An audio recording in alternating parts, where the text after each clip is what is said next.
My MIL spent 3 years sabotaging my cooking to break up my marriage. Now she's the one cooked after sending 37 people to the ER? My mother-in-law Donna hated that her son picked me instead of his ex-girlfriend Amber, who was her best friend's daughter. She spent 3 years trying to break us up with little sabotage attempts. She'd tell everyone I couldn't cook, couldn't keep house, couldn't give her grandchildren because I was probably infertile.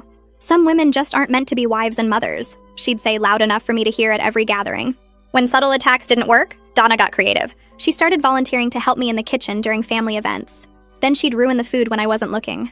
Add salt instead of sugar. Turn up the oven when I step out. Switch ingredients in containers. Then she'd comfort me when everyone complained about the terrible meal. Don't worry, dear. Cooking is hard. Maybe you should take some classes. My husband Jerome thought I was paranoid when I told him his mother was sabotaging me. She's trying to help you. Why would she ruin food she has to eat too? Donna was smart, though. She'd always have a backup dish she mysteriously prepared, just in case. I had a feeling we might need extra food, she'd say, pulling out a perfect lasagna after my roast was somehow raw after 4 hours in the oven. The extended family started calling me a disaster in the kitchen. They'd joke about bringing antacids to any meal I prepared. Donna would defend me with fake sympathy. She's trying her best. Not everyone has natural talent. Then came Easter dinner. The whole family was coming, 37 people, including Jerome's grandparents, who were visiting from Florida. Donna insisted I should cook to prove myself. This is your chance to show everyone you've improved, she said with her fake smile. I spent 3 days preparing, made everything from scratch, double-checked every ingredient, never left the kitchen unattended. Donna kept offering to help, but I wouldn't let her near anything. The food was perfect. I'd tasted everything multiple times. The turkey was golden. The sides were seasoned perfectly. The desserts looked professional. I was finally going to prove I could cook. Then Donna offered to help me carry everything to the dining room while everyone was gathering. Let me at least do this, she said. I was exhausted and agreed. Big mistake. 20 minutes after everyone started eating, people began getting sick. Violently sick. Running to bathrooms, throwing up in the yard. Jerome's grandfather had to be taken to the hospital. It was chaos. Donna stood there shaking her head. I knew we should have ordered catering. This is what happens when people don't accept their limitations. Everyone was furious. Jerome's aunt was screaming about food poisoning. His uncle threatened to call the health department. The grandparents said they never wanted to eat anything I cooked again. Donna comforted everyone while shooting me triumphant looks. That's when Jerome's teenage cousin Zoe spoke up. She'd been helping set up the dining room and saw something weird. Aunt Donna, why did you spray that stuff on all the food before we brought it out? The room went silent. Donna's face twitched. What stuff, sweetie? I was just helping carry plates. Zoe pulled out her phone. This stuff. She'd taken a picture of Donna holding a spray bottle over the turkey. You said it was flavor spray, but it smelled like chemicals. Jerome grabbed the phone and zoomed in. The bottle in his mother's hand was clearly visible. Mom, what is that? Donna tried to grab the phone. It's nothing. Zoe is confused. I was just adding moisture to the turkey so it wouldn't dry out. That's when I remembered something. Donna had been treating her garden for pests all week. I ran to the garage and found her pesticide sprayer. Still wet. Still smelling like the chemicals everyone was tasting before they got sick. I brought it to the dining room. This is what she sprayed on our food. She poisoned everyone with pesticide. Donna backed against the wall. That's ridiculous. Why would I poison my own family? Jerome's father stood up slowly. He'd been suspicious of his wife's behavior for months. You wouldn't. You'd poison everyone else's food. But you didn't eat anything, did you, Donna? You said you were fasting for religious reasons. Everyone realized it was true. Donna hadn't touched a single bite.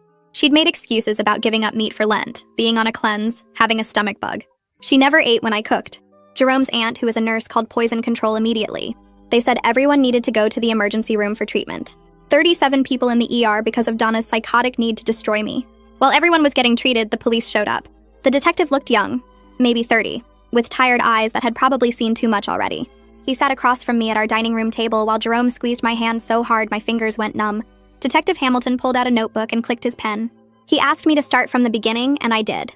I told him about the first family dinner 3 years ago, when my pot roast came out burned, even though I'd checked it twice and the temperature was perfect. I told him about finding salt in my sugar container the next week, about oven temperatures mysteriously changing, about ingredient labels that got switched. Jerome's grip on my hand loosened as I talked. His face went from pink to white to gray. I watched him realize what I'd been telling him for 3 years was true. His mother had been destroying my food on purpose. She'd been gaslighting both of us, making me look crazy and incompetent while playing the concerned mother-in-law.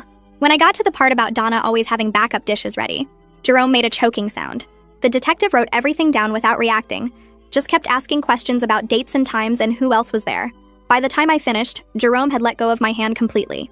He sat there staring at the table like he might throw up. The hospital emergency room looked like a war zone. 37 people spread across every available bed and chair, some still throwing up into bins, others hooked up to IVs. Jerome's grandfather was in a room at the end of the hall with monitors beeping steadily. A doctor with gray hair and deep wrinkles came out to talk to Detective Hamilton. She confirmed what poison control had suspected. Everyone showed signs of pesticide poisoning: nausea, vomiting, dizziness, breathing problems, all consistent with the garden chemical Donna had used. The doctor explained that Jerome's grandfather was being kept overnight because of his age and his heart condition. She looked at me when she said the next part. If the dose had been stronger, if people had eaten more food, we wouldn't be talking about illness. We'd be talking about deaths. Multiple deaths. Detective Hamilton wrote that down too. Jerome sat in a plastic chair with his head in his hands. His aunt walked past us without looking at me. His uncle was on the phone with a lawyer. Everyone was scared and angry and sick, and they all blamed me until Zoe showed them that photo. Crime scene technicians showed up at our house while we were still at the hospital. Jerome's father called to tell us they were taking pictures of everything. When we got home 2 hours later, our dining room was full of people in gloves and plastic booties. They bagged the pesticide sprayer from the garage, sealed it in clear plastic with a label. They photographed every dish on the table, took samples of the turkey and stuffing and potatoes. One technician spent 20 minutes just on the serving platters, swabbing them for residue. Detective Hamilton stood in the kitchen looking at Zoe's photo on his phone. He zoomed in on the spray bottle in Donna's hand, then looked at the pesticide container they'd found. He told me this was the clearest proof of intent he'd seen in a poisoning case. The photo showed Donna holding the sprayer directly over the turkey. Her finger was on the trigger.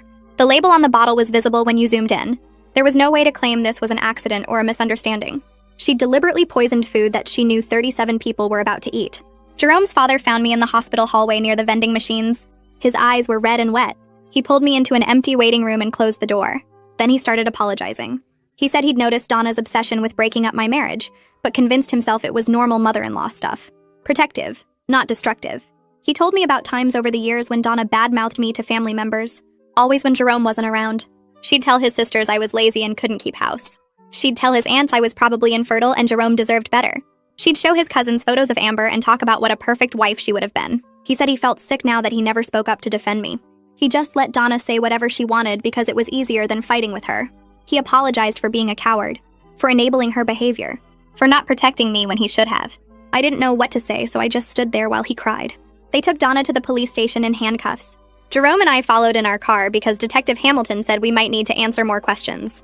The police station smelled like coffee and floor cleaner. They put Donna in an interview room with a table and 2 chairs. Detective Hamilton let me watch through the one-way glass. I'd never seen that side of a police interrogation before. It felt surreal.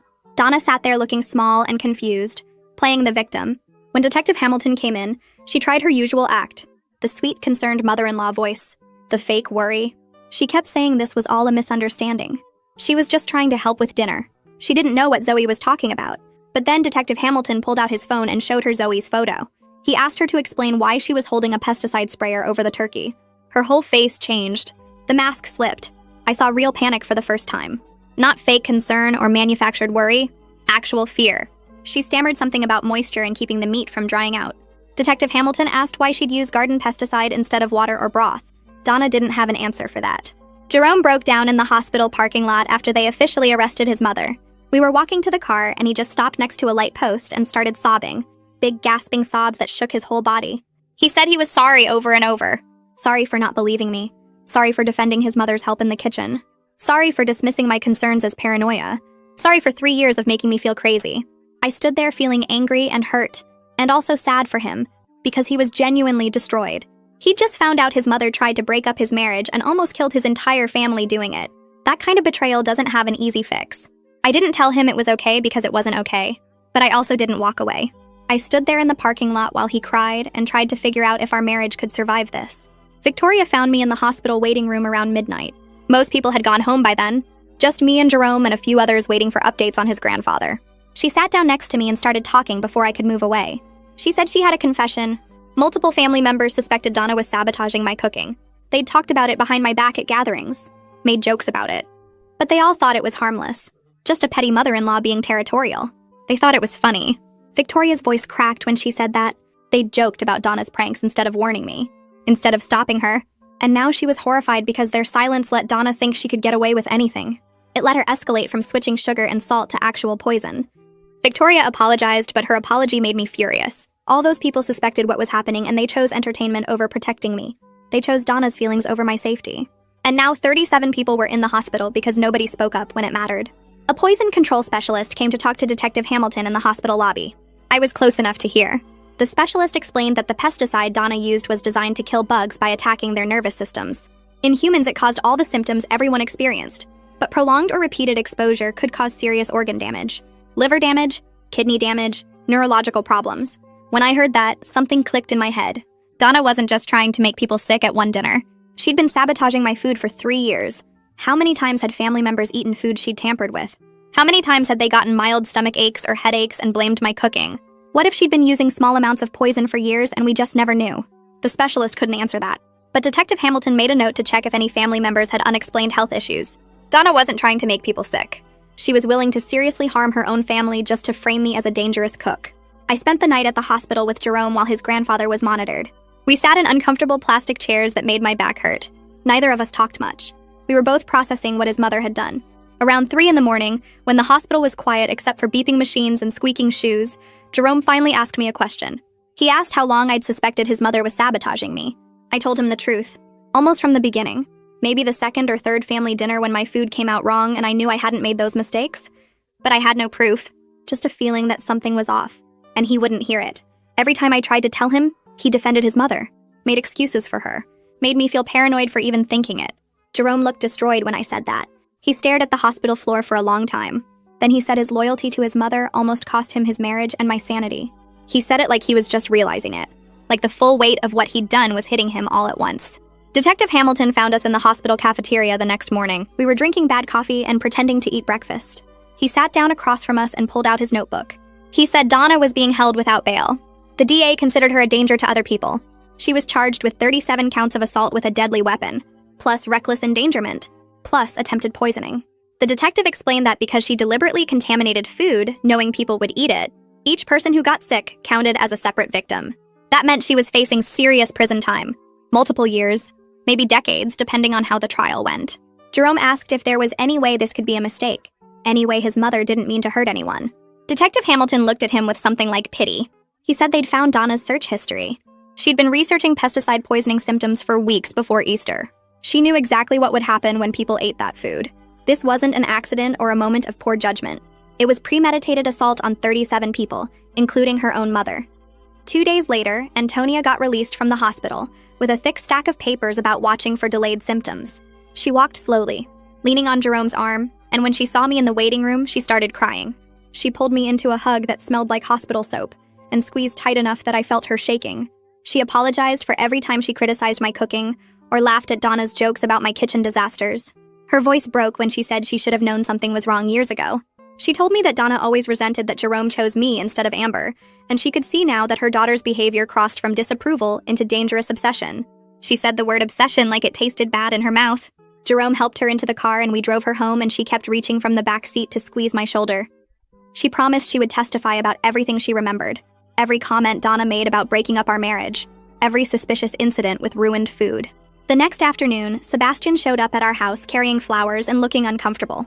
He stood on the porch shifting his weight from foot to foot until I opened the door. He thrust the flowers at me and started apologizing before I could say anything.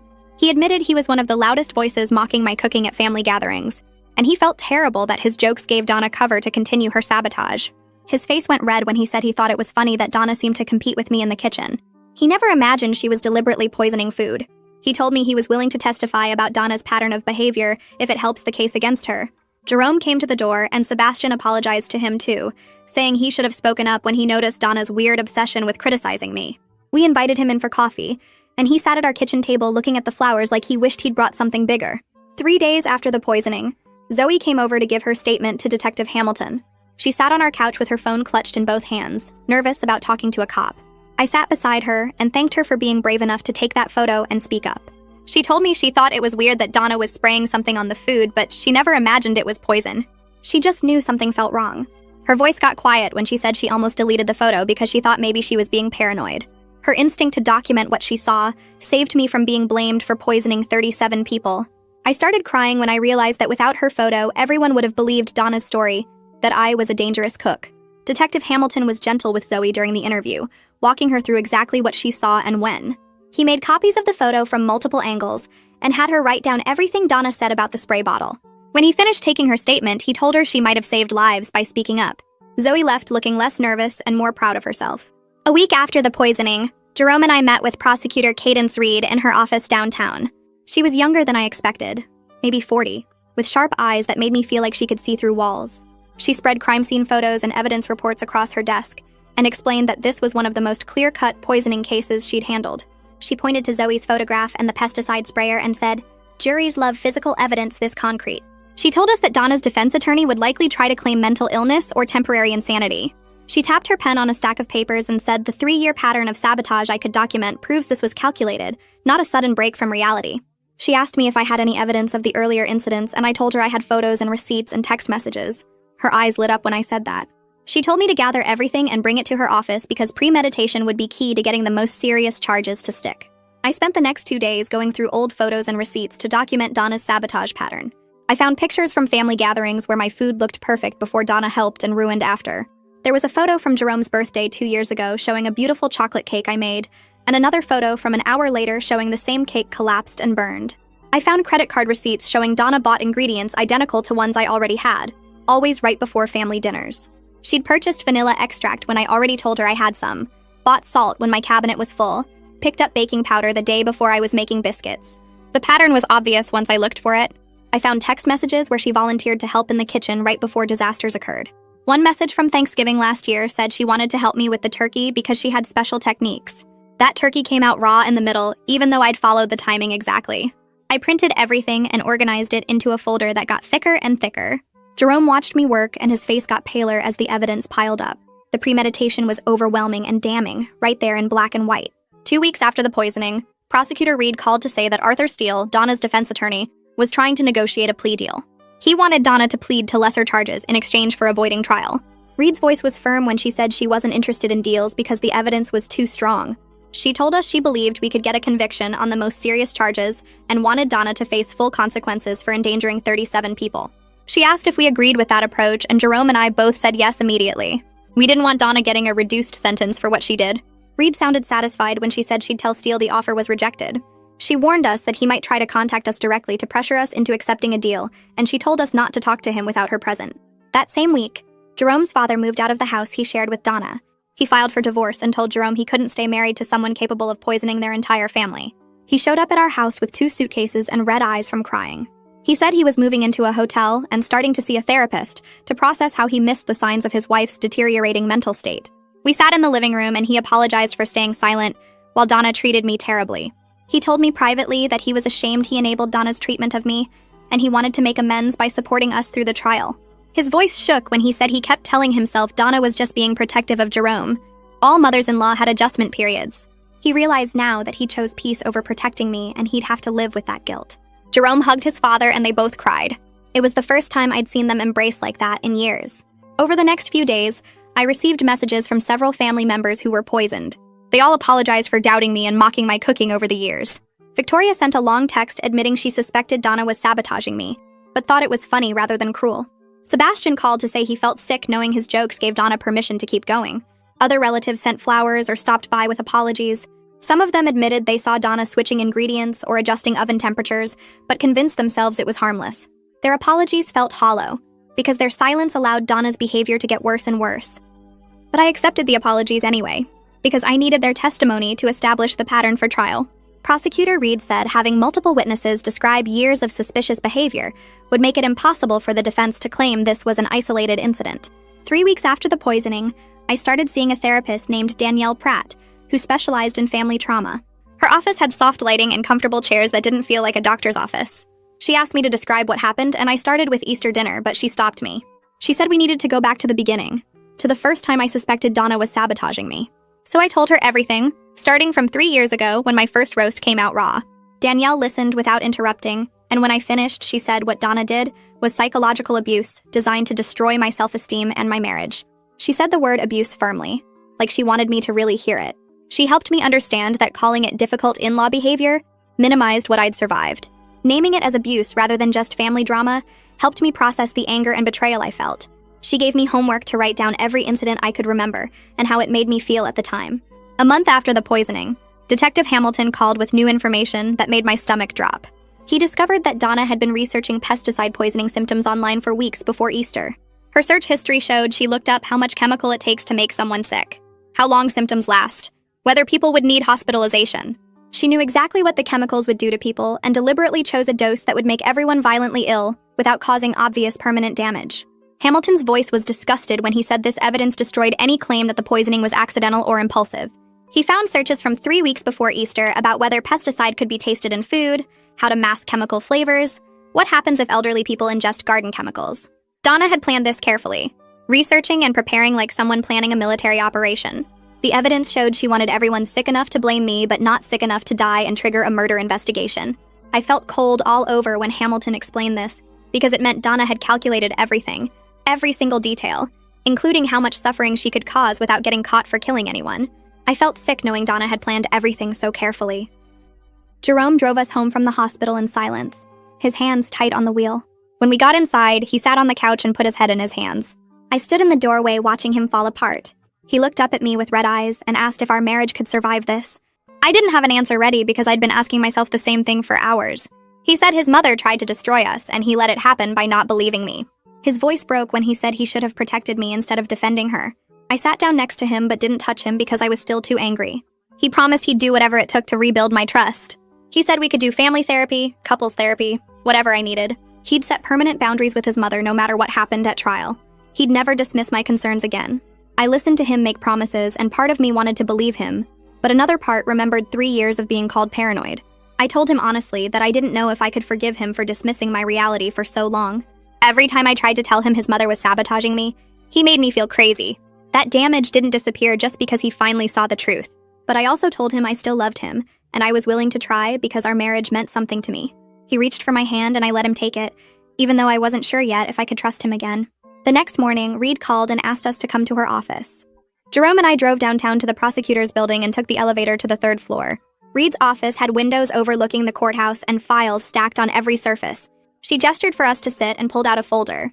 She told us that Steele had submitted his defense strategy, and she wanted us to hear it before the preliminary hearing. I braced myself because I knew it would be bad.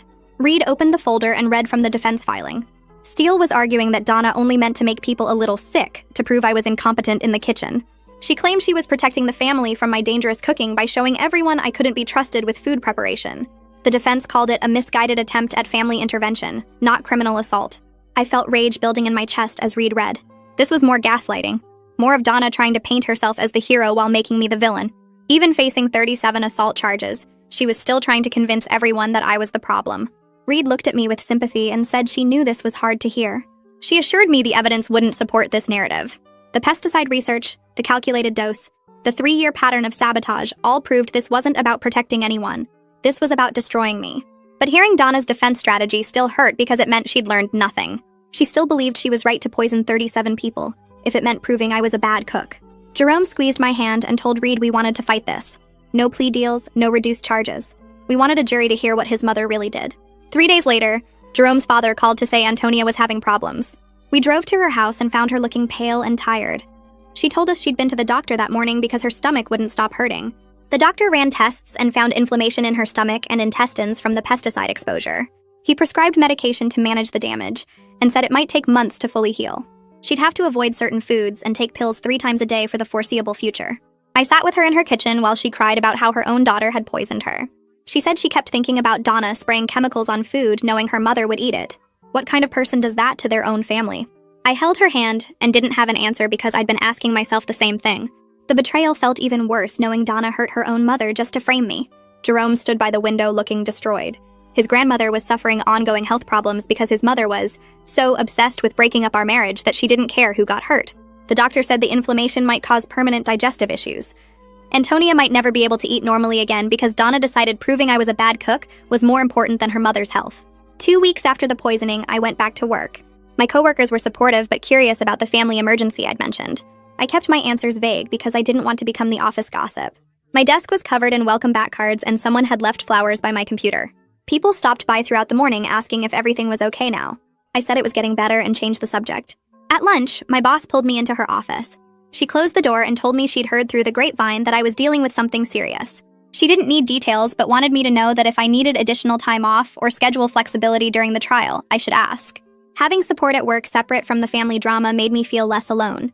I thanked her and promised I'd let her know if I needed accommodations. Walking back to my desk, I felt grateful to have this normal space where I was just good at my job, not the woman whose mother-in-law poisoned everyone. That evening, Jerome came home from his first therapy session looking emotionally raw. He'd found a therapist who specialized in family manipulation and started individual counseling to process his guilt. He sat at the kitchen table and told me what they'd talked about. His therapist helped him understand that his mother had manipulated him using his love and loyalty against him. She'd positioned herself as the caring mother, just trying to help, which made it hard for him to see her cruelty. But recognizing the manipulation didn't erase his responsibility for not believing me. He should have trusted his wife over his mother. He should have investigated when I kept insisting something was wrong. His therapist gave him homework to write down every time he dismissed my concerns and analyze why he chose his mother's version of events over mine. Jerome's voice shook when he said he was committed to doing the work to save our marriage. He'd go to therapy every week, do every assignment, face every uncomfortable truth about how he enabled his mother's abuse. I watched him struggle with his guilt and felt my anger soften slightly. He was finally taking real action instead of just apologizing. The following Saturday, Victoria called and asked if Jerome and I would come to a family gathering. She said it was important and everyone would be there except Donna. We drove to her house and found the dining room full of relatives. Sebastian was there with his wife. Jerome's father sat in the corner looking tired. Antonia had come despite not feeling well. Other aunts, uncles, and cousins filled the chairs around the table. Victoria stood up and said she'd organized this gathering because the family needed to talk about how they'd all failed to protect me. The room got quiet. She started by admitting that she'd suspected sabotage for years, but stayed silent because she didn't want family drama. Other relatives began confessing too. Sebastian said he saw Donna adjusting oven temperatures, but convinced himself it was harmless. An aunt admitted she watched Donna switch ingredients in containers and thought it was funny rather than cruel. A cousin said everyone joked about it behind my back, treating my ruined meals like entertainment. They'd chosen to stay silent because confronting Donna would have been uncomfortable. They'd chosen her feelings over my well-being for 3 years. Hearing them acknowledge their complicity out loud was validating but also painful. I'd been surrounded by people who saw what was happening and did nothing. They'd laughed at my disasters, made jokes about bringing antacids, let me believe I was a terrible cook when they knew the truth. Victoria apologized on behalf of the whole family, and others joined in. Their apologies felt inadequate because their silence allowed Donna's behavior to escalate from sabotage to actual poisoning. But I accepted them anyway because Reed said their testimony about witnessing the pattern would be crucial at trial. A week later, Hamilton called Jerome to say he'd interviewed Amber. Jerome's ex-girlfriend had agreed to give a statement about Donna's behavior over the years. Hamilton put the call on speaker so I could hear. Amber said she'd moved to another state 3 years ago, but Donna still called her regularly. Every conversation included comments about how Jerome had made a mistake marrying me. Donna talked constantly about getting Jerome back together with Amber. She'd suggest Amber should visit, should call Jerome, should remind him of their good times together. Amber told Hamilton she'd explained multiple times that she'd moved on and wasn't interested in Jerome romantically. She was engaged to someone else and happy. But Donna kept pushing the fantasy that they'd eventually reunite. She'd say things like once Jerome realized what a mistake he'd made, Amber would be waiting. Hamilton asked if Donna ever mentioned specific plans to break up the marriage. Amber admitted that Donna had talked about proving I wasn't wife material. She'd said if the family saw how incompetent I was, Jerome would leave me. Amber thought it was just talk, bitter mother-in-law complaints. She never imagined Donna would actually poison people. Hamilton thanked her and ended the call. Jerome looked sick hearing how deep his mother's obsession went. Her break from reality regarding our marriage was complete. She'd built this whole fantasy where he'd leave me and go back to Amber, and she'd been willing to destroy anything that stood in the way of that delusion. 4 weeks after the poisoning, Jerome's grandfather was rushed back to the hospital. His heart was acting up, and the doctor said the stress from the pesticide exposure might have triggered complications. Jerome and I sat in the hospital room watching machines monitor his heartbeat. His grandfather looked small and tired in the bed. Jerome held his hand and apologized for his mother's actions. His grandfather squeezed back and said it wasn't Jerome's fault. But then he looked at both of us and said something that hit hard. He told Jerome that protecting me should have always been his first priority, not protecting his mother's feelings. A husband's job is to stand with his wife, especially when family members attack her. Jerome had failed that basic duty by choosing his mother's comfort over my reality.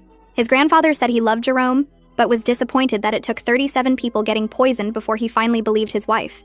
The old man's words carried weight because he'd been married for 50 years and knew what he was talking about.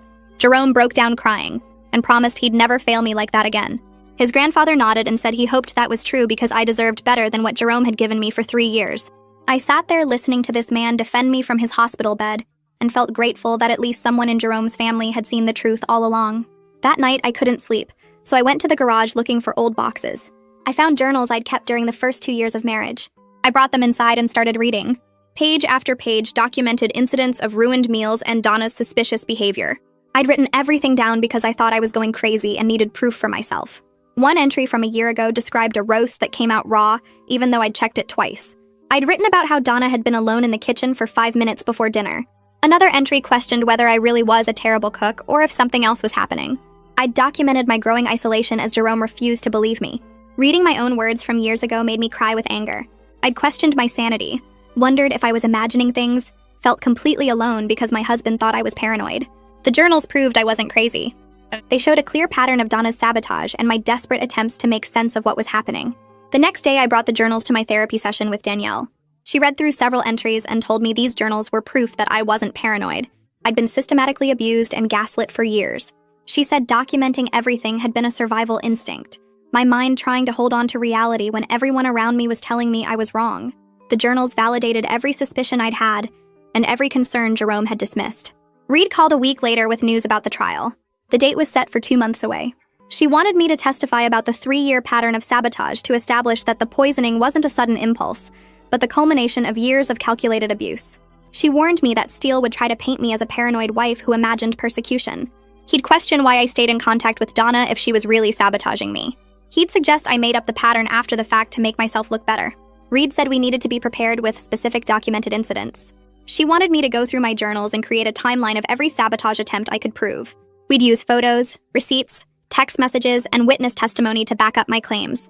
I told her I was nervous about being cross-examined because Steele would try to make me look unstable. Reed assured me that the physical evidence and Zoe's photograph would support everything I said, but she wanted me prepared for aggressive questioning.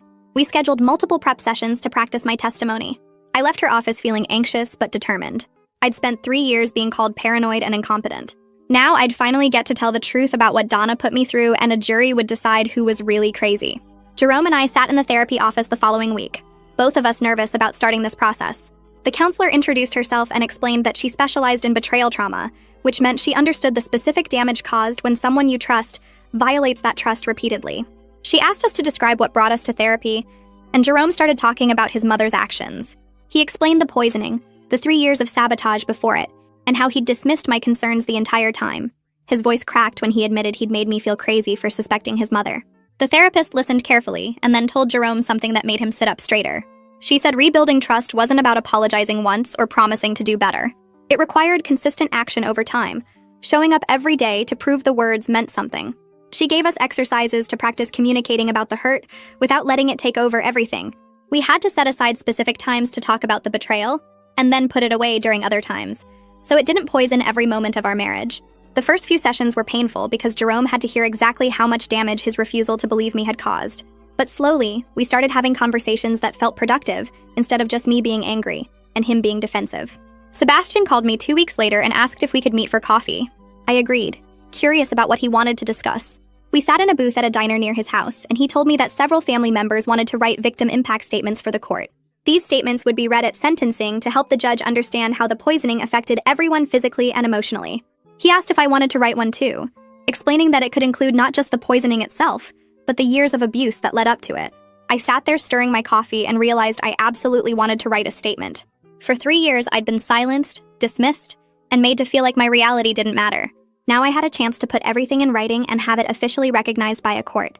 I told Sebastian I'd write about the psychological abuse, the gaslighting, how Donna nearly destroyed my marriage and my sense of reality. He nodded and said he thought it was important for the judge to understand the full scope of what she'd done. Writing the statement over the next few days felt like reclaiming my voice after years of being told I was paranoid and wrong. 2 months after the poisoning, I checked in with various family members to see how they were recovering. Most had physically healed from the pesticide exposure, but several still dealt with digestive problems. Jerome's uncle couldn't eat certain foods anymore without getting sick. Victoria had developed anxiety about eating at family gatherings and brought her own food now. But the worst was Antonia, Jerome's grandmother. She called me one afternoon crying because she'd tried to attend a family dinner and had a panic attack when the food was served. She couldn't eat family meals anymore without her heart racing and her hands shaking, convinced something was wrong with the food. It broke my heart listening to her apologize for being difficult when none of this was her fault. Donna's actions had stolen her joy in gathering with loved ones, replacing it with fear and suspicion. The ripple effects extended far beyond the physical illness. The family related to each other differently now, cautious and damaged in ways that might never fully heal. Even food itself had become complicated, no longer just nourishment, but a potential threat. Reed called us into her office 3 months after the arrest with news about another plea deal attempt. Arthur was getting desperate as the trial date approached. This time, he offered to have Donna plead guilty to reckless endangerment in exchange for dropping all the assault charges. Reed laid out the offer, but immediately told us she recommended rejecting it. The evidence supporting the more serious charges was overwhelming. Zoe's photograph, the pesticide sprayer, the search history, all of it proved Donna deliberately poisoned 37 people. Taking a plea deal would mean she'd get a reduced sentence for a lesser crime, and Reed didn't think that served justice. Jerome and I looked at each other and agreed without needing to discuss it much. We wanted Donna to face full accountability for what she'd done. She'd deliberately poisoned 37 people, including elderly relatives and children. She'd spent 3 years systematically destroying my reputation and my marriage. A reduced sentence for reckless endangerment didn't reflect the calculated cruelty of her actions. Reed smiled and said she'd inform Arthur that we were proceeding to trial. A week later, I received a call from a woman who introduced herself as a victims' rights advocate. She explained that her job was to help me prepare for trial and make sure I understood what to expect during testimony. We met at her office and she walked me through the entire process. She warned me that testifying about years of abuse would be emotionally difficult, bringing up painful memories in front of strangers. She also prepared me for Arthur's cross-examination strategy. He'd try to discredit me by questioning why I stayed in contact with Donna if she was really sabotaging me. He'd suggest I was making up the pattern after the fact to make myself look better. We practiced answering these questions calmly and clearly. I focused on explaining that I stayed because I loved Jerome and hoped things would improve. I'd wanted to believe the best about his mother despite the evidence. The advocate told me those answers were good because they showed I'd acted reasonably and in good faith, while Donna had acted with malice. We spent hours rehearsing until I felt more confident about facing hostile questioning. Jerome's father reached out the next day asking to meet privately. We sat in his hotel room and he looked exhausted and older than I'd ever seen him. He told me he'd been going through Donna's belongings at the house, packing things for the divorce. He'd found a journal hidden in her closet. His hands shook as he showed it to me. The journal contained detailed entries about Donna's plans to break up our marriage. She'd written about which ingredients to switch, how to time her sabotage for maximum effect, and her fantasy that Jerome would leave me and get back together with Amber. The venom in her words about me was shocking even after everything that had happened. She'd called me names, described me as unworthy of her son, and expressed satisfaction each time a meal was ruined and the family mocked me. Jerome's father looked sick as he explained what he'd read. He offered to testify about finding the journal if it would help the prosecution's case. He said he didn't care that it meant publicly exposing his ex-wife's mental state. She'd endangered their entire family and nearly destroyed their son's marriage. He wanted her held accountable, even if it was humiliating for everyone involved. 3 weeks before the trial, I decided to cook dinner for Jerome. I wanted to prove to myself that I could do it without falling apart. I'd been avoiding the kitchen since the poisoning, ordering takeout or letting Jerome cook simple meals. But I missed cooking and hated that Donna had stolen something I used to enjoy. I started preparing pasta, something basic and safe. Everything went fine until I reached for the salt shaker. My hand froze. I stared at the container and suddenly couldn't breathe. My heart raced and my vision blurred. All I could think about was Donna switching ingredients, spraying pesticide, destroying everything I made. Jerome found me sitting on the kitchen floor crying. He held me and suggested we order takeout instead. He didn't push me to finish cooking or tell me I was overreacting. Later that week, I told Danielle about the panic attack during our therapy session. She helped me develop coping strategies for kitchen-related anxiety. We talked about gradual exposure, starting with simple tasks and building up slowly. But I was angry that Donna's actions had stolen something I'd loved. Cooking for people I cared about used to bring me joy. Now it triggered panic attacks. Reed scheduled a meeting 2 weeks before trial to prepare us for what was coming. She spread evidence across the conference table and walked us through the timeline of events she'd present to the jury. She showed us how she'd use each piece of evidence. Zoe's photograph would prove Donna sprayed something on the food. The pesticide sprayer from the garage would prove what that substance was. The search history would prove Donna knew exactly what the chemicals would do to people. Testimony from family members would establish the 3-year pattern of sabotage leading up to the poisoning. She'd built a case showing clear premeditation and deliberate assault on 37 victims. Seeing everything laid out so clearly made me confident we'd win at trial. The evidence was overwhelming and damning, but I also felt sad that it had come to this. A criminal trial against my mother-in-law. A family torn apart by one woman's obsessive need to control her son's marriage. Reed noticed my expression and told me this wasn't my fault. Donna had made her choices. Now she'd face the consequences. That night, Jerome told me his mother had been trying to call him from jail. The calls came every few days, but he refused to accept them. His therapist had helped him understand that talking to Donna before the trial would be emotionally manipulative on her part. She'd try to make him feel guilty, convince him to ask us to drop charges, or paint herself as the victim. His therapist said engaging with that manipulation would damage his recovery and our marriage. So Jerome wrote her a letter instead. He spent hours drafting it, crossing out lines, and starting over. He finally showed me the finished version. The letter told Donna that he loved her, but couldn't have a relationship with someone who'd tried to destroy his marriage and poisoned his family. He explained that her actions had broken his trust completely. He said he hoped she'd use her time in prison to get help for whatever had driven her to such extreme behavior, but he made clear that even after she served her sentence, their relationship would never be the same. He mailed the letter the next day and came home looking both relieved and devastated. The week before trial, I visited Antonia in the hospital again. Her heart issues had gotten worse over the past few months. The doctors told Jerome the stress from the poisoning had been a contributing factor to her decline. I sat beside her bed holding her hand while she dozed. When she woke up, she smiled at me and squeezed my fingers. She told me she was proud of me for standing up to Donna and not letting her gaslight me into thinking I was crazy.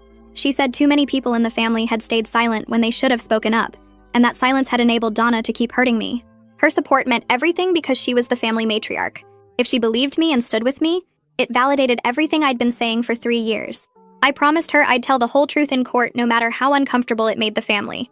She nodded and said that was exactly what needed to happen. Some truths were painful, but necessary. The day before trial, Reed called us to her office. She had news about another plea offer from Arthur. This one was different from before. He wanted Donna to plead guilty to every single charge in exchange for Reed recommending the minimum sentence allowed by law. Reed explained that this was basically Arthur admitting he knew he'd lose at trial. He was trying to save Donna from getting the maximum punishment by having her admit guilt before a jury could decide. Jerome and I sat in Reed's office looking at the paperwork Arthur had sent over. The offer laid out exactly what would happen if we accepted. Donna would plead guilty to all 37 assault charges, plus the reckless endangerment and attempted poisoning charges. She'd go to prison, but Arthur wanted Reed to tell the judge she should get the shortest sentence possible. Reed told us she thought this was a bad deal for us. The evidence was so strong that a jury would almost certainly convict Donna, and then the judge could give her a much longer sentence based on how terrible her crimes were.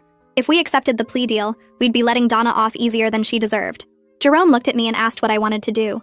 I thought about it for a minute. Part of me wanted to just accept the deal and be done with all of this. The trial would be hard and I'd have to testify about everything Donna did to me. But then I thought about those 37 people in the emergency room. I thought about Jerome's grandfather with his heart problems. I thought about 3 years of being called incompetent and crazy while Donna sabotaged me. A jury needed to hear the whole story and decide what Donna deserved based on everything she'd done. I told Reed we were rejecting the deal. Jerome nodded and agreed. We wanted a trial where strangers could hear what happened and make their own judgment about how evil Donna's actions were. Reed smiled and said she'd call Arthur to let him know. She seemed pleased that we wanted to go forward with the trial. The trial started 3 days later with jury selection. Jerome and I sat in the courtroom watching potential jurors file in. There were about 40 people who'd been called for jury duty, and Reed would question them to see who should serve on Donna's jury. I watched their faces as Reed stood up and started explaining the basic facts of the case. She told them this was a criminal trial about a woman who poisoned 37 family members with pesticide. She explained that the defendant had sprayed garden chemicals on Easter dinner food, sending everyone who ate it to the hospital. Some of the potential jurors looked shocked. A few of them gasped out loud. One older woman in the back row put her hand over her mouth like she couldn't believe what she was hearing. Watching strangers react with such horror to what Donna did made me feel better somehow. For 3 years, Jerome's family had acted like I was overreacting or being paranoid about Donna's behavior. They'd laughed at my ruined meals and made jokes about bringing antacids when I cooked, but these strangers who didn't know any of us heard the basic facts and immediately understood how terrible it was. Their shocked faces told me that what Donna did wasn't normal mother-in-law behavior. It was objectively evil and dangerous. Reed asked the potential jurors questions about whether they could be fair, whether they had any experience with poisoning cases, whether they knew anyone involved. Some people were dismissed because they said they couldn't be unbiased. Others were dismissed because they had strong opinions about family relationships that might affect their judgment. After about 3 hours, Reed and Arthur had selected 12 jurors plus 2 alternates. I studied their faces, trying to figure out what they were thinking. There were 7 women and 5 men. Most of them looked middle-aged or older. A few of them kept glancing over at Donna, who sat at the defense table looking calm and innocent. Jerome held my hand during the whole process. His palm was sweaty and I could feel him shaking a little bit. This was his mother on trial for poisoning his entire family. I squeezed his hand, and he squeezed back. The next morning, testimony began. Reed stood up and gave her opening statement, walking the jury through everything Donna had done over 3 years. She had a big screen set up where she showed photos I'd taken at family gatherings. There were pictures of food that looked perfect when I made it, then pictures of the same food after Donna had helped me in the kitchen. The contrast was obvious. Reed showed receipts proving Donna had bought ingredients that were identical to ones I already had at home. She showed text messages where Donna volunteered to help me cook right before disasters happened. She explained how Donna would ruin my food, then comfort me with fake sympathy while positioning herself as the better cook. The jury watched the screen closely as Reed laid out the pattern. She showed how Donna systematically destroyed my reputation over 3 years, making the whole family think I was incompetent in the kitchen. Then she showed photos from Easter dinner. The beautiful turkey I'd prepared, the perfect side dishes, the professional-looking desserts. And then she showed Zoe's photo of Donna holding the pesticide sprayer over the turkey. Several jurors made faces of disgust when they saw that image. One man in the front row shook his head like he couldn't believe someone would do that. Reed explained that Donna had researched pesticide poisoning online, knew exactly what the chemicals would do to people, and deliberately contaminated food that 37 family members would eat. She told the jury that this wasn't an accident or a mistake. It was a calculated attack designed to frame me for mass poisoning and destroy my marriage. I watched the jurors' reactions as Reed spoke. Most of them looked angry or disgusted. A few kept glancing at Donna with obvious dislike. One woman in the second row looked at me with sympathy, like she understood what I'd been through. Seeing strangers validate my experience after years of being dismissed by Jerome's family made me want to cry. These people didn't know me or Donna, but they could see the truth clearly just from looking at the evidence. Reed finished her opening statement by telling the jury that the evidence would prove beyond any doubt that Donna deliberately poisoned 37 people, including her own elderly mother. She said the jury's job was to hold Donna accountable for her crimes by finding her guilty on all charges. Zoe was the first witness Reed called to testify. She walked to the witness stand looking nervous but determined. Reed asked her to describe what she saw on Easter while helping set up the dining room. Zoe explained that she'd been carrying plates and silverware when she noticed Donna spraying something on the food. She said it seemed weird because Donna told her it was flavor spray, but it smelled like chemicals, not food. Zoe pulled out her phone and showed the jury the photo she'd taken. The image was blown up on the big screen so everyone could see it clearly. You could see Donna holding a spray bottle directly over the turkey, and when the photo was zoomed in, the label on the bottle was visible. It said pesticide right on it. Zoe's testimony was powerful because she was just a teenager telling the truth about what she saw.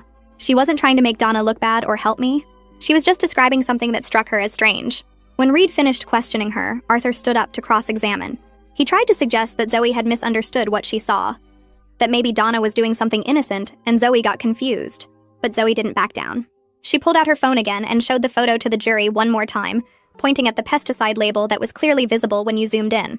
She told Arthur that she knew what she saw and she wasn't confused about anything.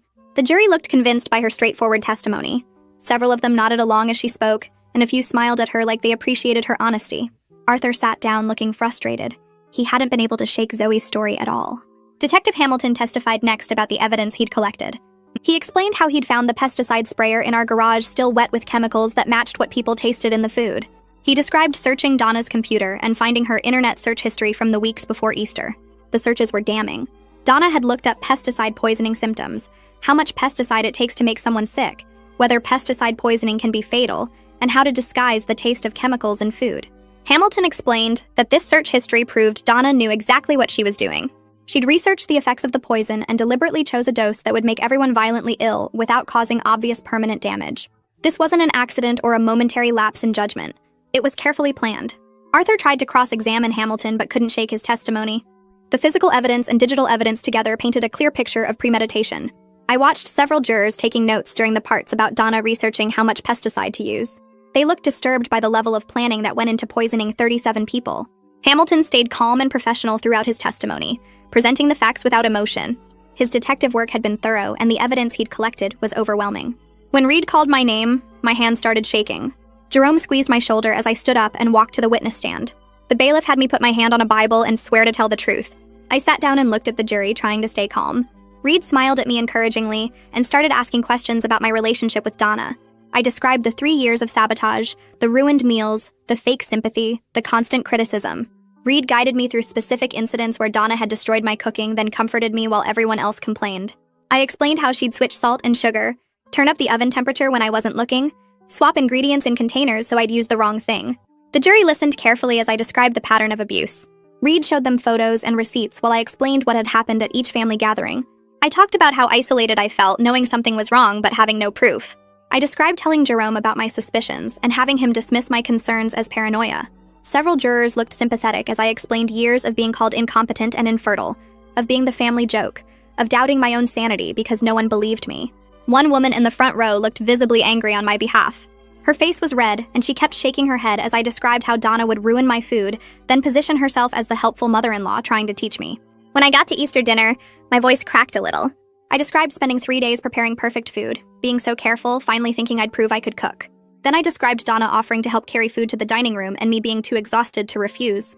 I explained watching 37 people get violently sick and being blamed for poisoning everyone. Tears started running down my face as I described the horror of that moment, thinking I'd somehow killed Jerome's grandfather, having the whole family scream at me while Donna looked triumphant. Reed handed me a tissue and waited while I composed myself. Then she asked me how I felt when Zoe showed everyone the photo of Donna spraying the pesticide. I said I felt vindicated, but also devastated because it meant my mother-in-law really had been trying to destroy me for 3 years. The jury was completely focused on my testimony. Several of them looked like they wanted to hug me. Arthur's cross-examination was brutal. He stood up and immediately started suggesting I was a paranoid wife who invented persecution to explain my own bad cooking. He asked why I kept letting Donna help in the kitchen if I really thought she was sabotaging me. I took a deep breath and explained calmly that I loved Jerome and desperately wanted to believe I was wrong about his mother. I said I hoped that if I gave Donna chances to help, she'd stop trying to hurt me and we could have a normal relationship. Arthur pushed harder, asking why I didn't just refuse to cook for family gatherings if I thought Donna was ruining my food. I explained that I wanted to be part of the family, and I thought if I could just make one perfect meal, everyone would see I wasn't incompetent. His questions got more aggressive, suggesting I'd made up the whole sabotage story after accidentally poisoning people with my own bad cooking. That's when I started crying. Not gentle tears, but real sobs. I told the jury that I'd spent 3 years being told I was crazy, being laughed at, being called a disaster, and all I wanted was for someone to believe me. I said I desperately wanted to believe Donna wasn't deliberately hurting me, because I couldn't imagine a mother hating her son's wife that much. The courtroom was completely silent except for my crying. I looked at the jury and several of them looked offended by Arthur's aggressive questioning. The woman in the front row was glaring at him. Even the judge looked uncomfortable with his tactics. Arthur realized his cross-examination had backfired and sat down quickly. Reed stood up for redirect and asked me one simple question. She asked if I'd ever done anything to deserve being poisoned along with 36 other people. I said no through my tears. Reed nodded and told the judge she had no further questions. Jerome testified after me about his mother's obsession with breaking up our marriage. He sat in the witness stand looking ashamed and sad. Reed asked him to describe Donna's behavior over the 3 years of our marriage. Jerome explained that his mother constantly made comments about how I wasn't good enough for him, how he should have married Amber instead, how I was going to ruin his life. He admitted with obvious shame that he'd dismissed my concerns about sabotage because he couldn't believe his mother would do something so cruel. His voice cracked as he described finally seeing Zoe's photo and realizing everything I'd told him was true. He said the moment he saw that photo was the moment he understood he'd failed to protect me from his own mother for 3 years. The jury watched Jerome closely as he testified. His pain and guilt were obvious. He wasn't trying to make excuses for dismissing my concerns. He was honestly admitting that he'd been wrong, and his mother had manipulated him using his love and loyalty. Reed asked him how he felt about his mother now. Jerome looked directly at Donna for the first time during the trial. He said he loved her because she was his mother, but he could never forgive her for trying to destroy his marriage and poisoning his entire family, including his grandfather. He said her actions had broken his trust completely, and their relationship would never recover. Arthur's cross-examination focused on trying to suggest Jerome was influenced by me, that I'd turned him against his mother. But Jerome shut that down immediately. He said no one turned him against Donna. She did that herself when she sprayed pesticide on food that 37 people would eat. He said seeing his grandfather in the hospital with heart problems caused by the poisoning had shown him exactly who his mother really was. The jury looked like they believed Jerome's testimony. His emotional honesty seemed to resonate with them. Multiple family members testified throughout the rest of the day. Victoria took the stand and admitted she'd suspected Donna was sabotaging my cooking, but stayed silent because she didn't want to cause family drama. She described watching Donna make cutting remarks about my cooking while pretending to defend me with fake sympathy. She said she felt terrible now for not speaking up because her silence had enabled Donna to keep escalating her abuse. Sebastian testified about being poisoned at Easter dinner and spending hours in the emergency room. He described the violent illness, the fear that he might die, the horror of realizing someone had deliberately poisoned him. He also admitted he'd been one of the loudest voices mocking my cooking at family gatherings, and he felt sick with guilt, knowing his jokes had given Donna cover to continue sabotaging me. Other family members testified about similar experiences. Each one described being poisoned, the symptoms they suffered, the ongoing health problems some of them still had. They all admitted they'd suspected something was wrong with how my meals always turned out badly, but none of them had spoken up to defend me. Their testimony established a clear pattern. Donna had spent 3 years undermining me while the family enabled her abuse through silence. That enabling had made Donna feel safe, escalating from sabotage to actual poisoning. The jury heard victim after victim describe the physical and emotional harm Donna had caused. By the end of the day, the cumulative effect was powerful. The medical expert testified last. He was a toxicologist who specialized in pesticide poisoning. Reed had him explain the symptoms that pesticide exposure causes in humans and how the chemicals attack the nervous system. He described the dose Donna had used and explained it was carefully calculated. The amount was enough to cause severe illness and violent symptoms, but not quite enough to cause obvious permanent organ damage in healthy adults. He told the jury that this showed sophistication in Donna's planning. She'd researched exactly how much poison to use to make people terribly sick without killing them outright. Then he dropped the really scary part. He explained that if people had eaten more food, or if the concentration had been slightly higher, the outcome could have been much worse. Several people at that Easter dinner could have experienced organ failure. Jerome's grandfather and grandmother could have died. Children at the dinner could have suffered permanent neurological damage. The jury looked horrified as the expert explained how close Donna had come to killing people. He made clear that her actions weren't just a mean prank that went wrong. They were life-threatening and could easily have resulted in deaths. Arthur tried to suggest in cross-examination that the poisoning might have been less severe than the expert claimed, but the toxicologist shut that down with science and facts. He showed charts and data proving exactly how dangerous the dose had been. When he finished testifying, the jury looked convinced that Donna's actions were attempted murder, not just assault. Arthur's lawyer stood up and called Donna to the stand. I watched her walk to the witness box with her chin up, like she was the victim in all this. She sat down and looked at the jury with sad eyes. Arthur asked her why she sprayed pesticide on the Easter dinner, and Donna started crying. She said she was trying to protect Jerome from a wife who couldn't cook properly. She told the jury she only wanted to make people a little sick, so they'd see I was dangerous in the kitchen. She kept dabbing her eyes with a tissue and saying she never meant to hurt anyone. She was just a worried mother. The jury looked uncomfortable, and I felt sick listening to her lies. Arthur asked her about the 3 years of sabotage, and Donna denied everything. She said I was paranoid and making up stories because I couldn't handle criticism about my cooking. She looked right at me when she said it, and I saw the same fake sympathy she'd been showing me for years. Then Reed stood up for cross-examination. She walked over to Donna with a stack of papers and asked if she recognized them. Donna said no, but Reed told the jury they were printouts of Donna's internet search history. Reed read them out loud. Searches for pesticide toxicity levels. Searches for how much poison causes illness without death. Searches for symptoms of pesticide exposure. Searches for how long pesticides stay in food. The jury looked shocked. Reed asked Donna why someone concerned about kitchen safety would research exactly how much poison to use on food. Donna stammered that she was just curious, but Reed kept pushing. She asked why Donna researched symptoms if she only wanted to prove I was a bad cook. She asked why Donna calculated doses if it was just about making people sick. She asked why someone protecting their son would poison their own mother. Antonia sat in the courtroom crying while Reed pointed out that Donna had deliberately chosen a dose that would hurt her own elderly mother. Donna started falling apart on the stand. She said she didn't mean it that way. She just wanted everyone to see the truth about me. Reed asked what truth, and Donna said I was stealing her son. The mask finally came off completely. Donna told the jury that Jerome belonged with Amber, not with me, and she was just trying to fix his mistake. She said I'd tricked Jerome into marrying me and she was trying to save him. Reed let her talk, and the jury watched Donna reveal herself as obsessed and cruel. By the time Reed finished, Donna was crying and ranting about how unfair it was that her son chose me. Arthur tried to do damage control, but it was too late. The next day, closing arguments started. Reed stood in front of the jury and walked them through everything.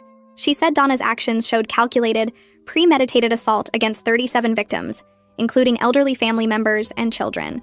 She showed the timeline of the 3 years of sabotage leading up to the poisoning. She showed Donna's search history proving she researched exactly what the pesticide would do. She showed Zoe's photo of Donna spraying the food.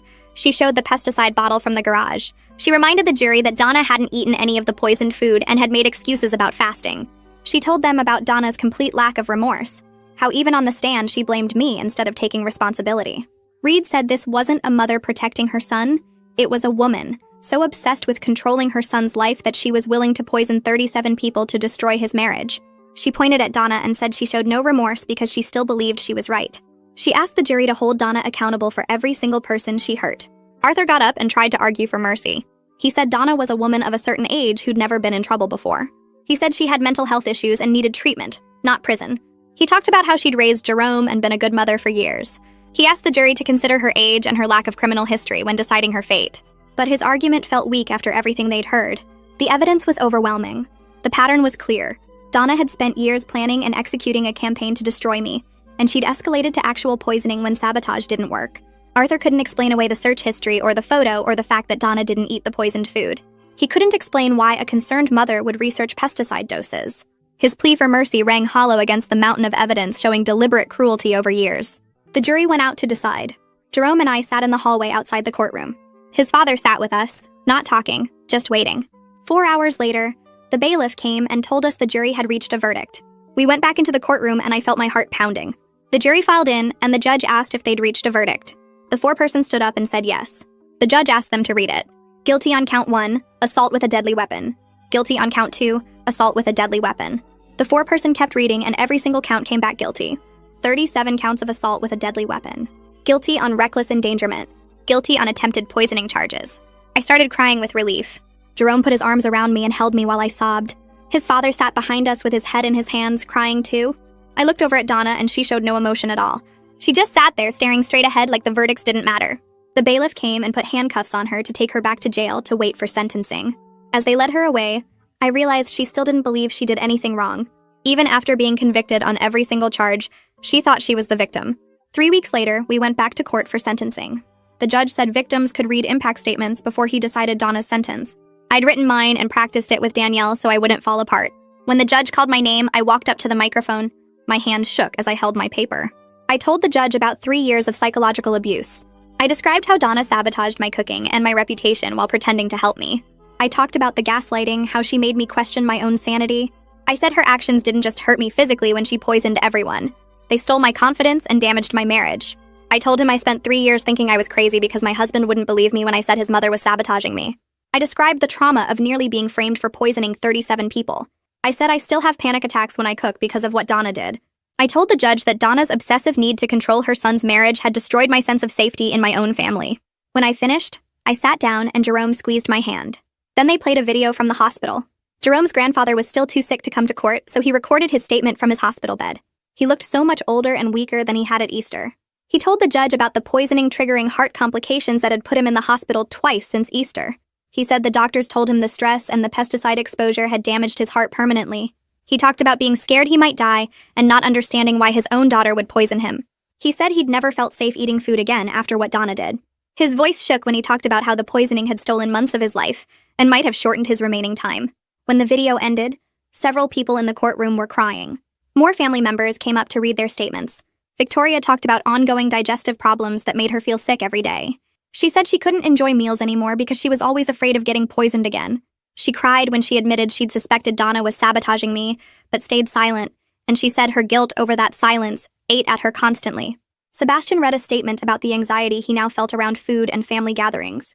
He said he'd lost 15 pounds because he was scared to eat anything he didn't prepare himself. He talked about the guilt of mocking my cooking when Donna was actually sabotaging me. He said he felt terrible for giving Donna cover to keep hurting me through his jokes. One by one, family members got up and described how Donna's actions had rippled through the entire family. They talked about digestive issues, anxiety, fear, and guilt. They talked about how one woman's obsessive need to control her son's marriage had caused harm that would last for years. The judge listened to every single statement. By the time everyone finished, the effect was powerful. The courtroom had heard from victim after victim describing ongoing physical and emotional damage. Arthur stood up and asked for leniency based on Donna's age and lack of criminal history. He said she was 62 years old and had never been arrested before. He argued that prison would be especially hard on an older woman. He asked the judge to consider probation or house arrest instead. His request felt absurd after all the testimony about permanent damage to people's health. The judge looked at Arthur like he couldn't believe what he was hearing. Then the judge looked at Donna and asked if she had anything to say. Donna stood up and started crying again. She said she was sorry people got hurt, but she was just trying to help her son. The judge cut her off and told her to sit down. The judge said he'd reviewed all the evidence and heard all the testimony. He said Donna's actions represented a calculated, premeditated crime against 37 victims. He talked about how she'd spent years planning and executing her campaign against me. He said the search history showed she knew exactly what the pesticide would do, and she chose her dose carefully. He pointed out that she didn't eat any of the poisoned food, proving she knew it was dangerous. He said poisoning her own elderly mother and other family members showed a complete lack of empathy or remorse. He talked about the ongoing harm to victims who still suffered physical and emotional damage. Then he said the sentence: 15 years in prison with possibility of parole after 10 years. Donna started crying and saying no. She turned to Jerome and yelled that she was trying to help him. The judge told her to be quiet. He said she'd betrayed the trust of her entire family and endangered lives, including elderly relatives and children, out of petty jealousy. He said her complete lack of remorse made her a danger to others. He ordered her remanded to custody immediately. The bailiff came and took Donna away while she cried and insisted she was trying to help her son. Jerome's father put his face in his hands and sobbed. I felt relief wash over me. It was finally over. 2 weeks after sentencing, Jerome's extended family gathered at our house for the first time since the poisoning. I'd been terrified to cook for them again, but Danielle had helped me work through it. I made a simple pasta dish with garlic bread and salad. Nothing fancy, nothing that could go wrong. When everyone arrived, they hugged me and thanked me for hosting. We sat down to eat and I watched them nervously. But everyone just ate normally. No jokes about antacids, No comments about my cooking, no fake sympathy. They told me the food was good and asked for seconds. After dinner, Victoria stood up with her wine glass. She said she wanted to make a toast to me for having the strength to stand up to Donna when no one else would. She said I'd saved the family by refusing to let Donna gaslight me into thinking I was crazy. The family apologized collectively for their years of silence and for enabling Donna's abuse. They said they were ashamed they'd laughed at jokes about my cooking when Donna was actually sabotaging me. They promised to do better and to believe me from now on. It wasn't enough to undo 3 years of damage, but it felt like a start toward healing. Jerome squeezed my hand under the table, and I squeezed back. Over the next 6 months, Jerome and I kept going to couples therapy every week. We worked on rebuilding trust through actions instead of just words. Jerome proved his commitment by setting firm boundaries with the few family members who still defended Donna. When his aunt suggested we visit Donna in prison, Jerome told her no and said we wouldn't discuss it again. When a cousin tried to say Donna was just misunderstood, Jerome cut him off and said anyone who defended poisoning 37 people wasn't welcome in our lives. He attended every therapy session without complaining, even when the therapist called him out for enabling his mother for years. He supported me through PTSD symptoms related to cooking and family gatherings. When I had panic attacks in the kitchen, he held me and helped me use my coping strategies. When I couldn't face family events, he went without me and didn't pressure me to come. 6 months after the trial, I realized something had changed. I was starting to trust Jerome again in a way I couldn't before. His support wasn't just words anymore. It was backed by consistent action. He chose me over his mother every single time without hesitation. That meant everything. I kept seeing Danielle to process the trauma and reclaim my love of cooking. We did exposure therapy, where I cooked simple meals while using coping strategies for anxiety. At first, I could barely stand to be in the kitchen without panicking. Danielle had me start by just standing in the kitchen for 5 minutes, then 10 minutes, then touching cooking utensils, then turning on the stove. Slowly, we worked up to actually cooking. Jerome helped by being present in the kitchen with me. He'd sit at the counter and talk to me while I cooked. He praised my food genuinely and never made jokes about cooking disasters, even light ones. He understood that my anxiety about cooking was serious, and he treated it with respect. After months of work, I started to enjoy cooking again. I experimented with new recipes and tried techniques I'd never attempted before. I still had moments of panic where I'd freeze up and need to use my breathing exercises, but Danielle assured me those moments were normal and would get less frequent over time. The important thing was I was cooking again and finding joy in it, instead of just fear. Jerome's grandfather finally recovered enough to come home from the hospital. We started visiting him every week. He lived with Jerome's father now since the divorce. We'd sit in his living room and he'd tell stories about the family from before Donna's obsession took over. He talked about when Jerome was little and Donna was a different person. He said she'd always been controlling, but it got worse after Jerome started dating. He thought maybe she couldn't handle her son growing up and leaving her. These conversations helped Jerome grieve the mother he thought he had while accepting the reality of who she became. His grandfather told Jerome that Donna's actions weren't his fault. He said Jerome was a good son who loved his mother, and Donna had taken advantage of that love to manipulate him. One day, Jerome's grandfather pulled me aside and apologized for not believing me sooner about the sabotage. He said he'd noticed Donna acting strange around me, but convinced himself it was normal mother-in-law stuff. He told me he was proud of me for standing up to her and not letting her break me. Then he said something that made Jerome cry. He told Jerome he forgave him for not believing me sooner. He said what mattered was that Jerome finally saw the truth and chose to protect his marriage. That forgiveness helped Jerome start to forgive himself. Jerome's father got engaged 8 months after his divorce from Donna was final. Her name was Eden, and she worked as a librarian at the community college where Jerome's father taught history. They met in the faculty lounge, started talking about books, and discovered they both loved hiking. Eden had never been married and had no kids of her own, which meant she had no preconceived ideas about what a daughter-in-law should be. The first time I met her, she shook my hand warmly and told me she'd heard I made incredible desserts. Not from Jerome's father, but from Sebastian, who apparently couldn't stop talking about the lemon bars I'd brought to a family gathering. I liked her immediately because she treated me like a regular person instead of someone who needed to prove herself worthy of being in the family. The wedding was small, just close family and friends, held in a garden venue with string lights and wildflowers. I wore a blue dress and helped Eden's sister arrange the centerpieces that morning. Jerome stood beside his father during the ceremony, and I watched him smile genuinely for the first time in months. His father looked happier than I'd ever seen him, lighter somehow, like he'd been carrying weight for years and finally set it down. During the reception, Jerome pulled me onto the dance floor, even though I hate dancing in front of people. He held me close and we swayed to some old jazz song I didn't recognize. He whispered that he was grateful I didn't give up on our marriage when he failed to protect me from his mother. His voice cracked a little and I felt his hand tighten on my waist. I told him I stayed because I loved him and I was glad we fought to save what we have. Around us, family members laughed and ate cake and celebrated something good happening after so much darkness. Eden caught my eye from across the room and raised her glass to me, smiling like we shared a secret. I realized this was what healthy family relationships looked like. People who supported each other without manipulation or hidden agendas. People who chose kindness over control. It felt strange and wonderful at the same time. 3 weeks after the wedding, my boss called me into her office and I immediately panicked, thinking I'd done something wrong.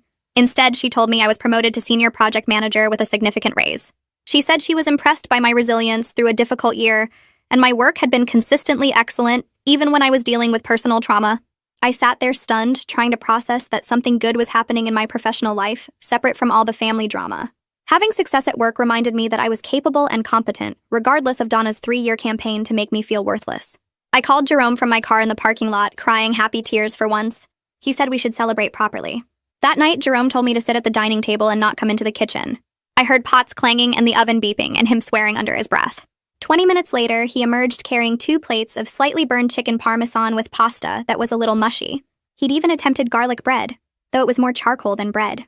I looked at the food, and then at his nervous face, and I started laughing, because it was his first attempt at cooking a full meal, and he'd done it to celebrate my promotion. The chicken was dry, and the sauce was from a jar, and the pasta stuck together in clumps, but it was made with love. I ate every bite and told him it was perfect. He admitted he'd called his father twice for advice and still managed to burn everything.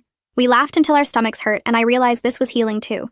Being able to joke about cooking again without fear or anxiety, Jerome doing something he'd never done before just to make me happy. Small acts of love rebuilding what Donna tried to destroy. When Thanksgiving rolled around, I volunteered to host dinner at our house. Jerome looked worried and asked if I was sure, but I told him I needed to do this. I needed to prove to myself that I could cook a holiday meal without panic attacks or sabotage fears. I spent 2 days preparing, making dishes I'd perfected over months of practice with Danielle. The turkey, the stuffing, the mashed potatoes, the green bean casserole, the cranberry sauce, the rolls, the pies, everything from scratch. Jerome stayed in the kitchen with me the whole time, not to supervise, but to keep me company. He told me stories about Thanksgivings when he was a kid, before everything got complicated. The family arrived around 2 in the afternoon. Sebastian brought wine and Victoria brought flowers and Antonia brought her famous flan even though I'd made dessert. They gathered in our living room, talking and laughing, and nobody made jokes about bringing antacids or ordering pizza as backup. When I called everyone to the table, they sat down and looked at the spread I'd created. Sebastian carved the turkey and told me it was the most beautiful bird he'd ever seen. People filled their plates and started eating, and the room went quiet except for the sounds of silverware and appreciative murmurs. Sebastian took a bite of turkey and declared it the best he'd ever had, and several people agreed.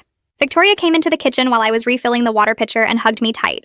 She thanked me for giving the family a chance to heal after everything that happened.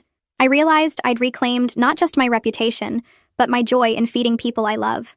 Cooking had been something Donna weaponized against me, and now I'd taken it back, made it mine again. The anxiety was still there, hovering at the edges, but it didn't control me anymore. 2 years after the poisoning, Jerome and I were genuinely happy and stronger than before because we fought through the worst together. I'd published several articles about psychological abuse by in-laws that helped other people recognize gaslighting patterns, turning my trauma into something useful. Readers sent me messages saying my words helped them understand their own situations, helped them find the courage to set boundaries or leave toxic relationships. Jerome's relationship with his father was closer than ever, built on honesty rather than enabling dysfunction. They had lunch every week and talked about real things instead of surface-level pleasantries. Eden became someone I genuinely loved having in my life, a mother figure who supported without smothering. We were planning to start trying for a baby, and I was excited rather than anxious because I knew Jerome would protect our family from toxic influences. He'd proven it over and over through his actions, just his words. Life wasn't perfect, but it was ours and we built it together by refusing to let Donna's cruelty destroy what we have. Sometimes I thought about her in prison and wondered if she understood what she'd done, if she felt any remorse. Mostly, though, I didn't think about her at all. She'd taken up enough space in my head for 3 years. Now I filled that space with work I was proud of, a marriage that felt solid, and plans for a future I actually wanted. Jerome and I sat on our back porch one evening, watching the sunset and talking about baby names even though we hadn't started trying yet. He reached over and took my hand, and I squeezed back, grateful for everything we'd survived and everything still ahead of us.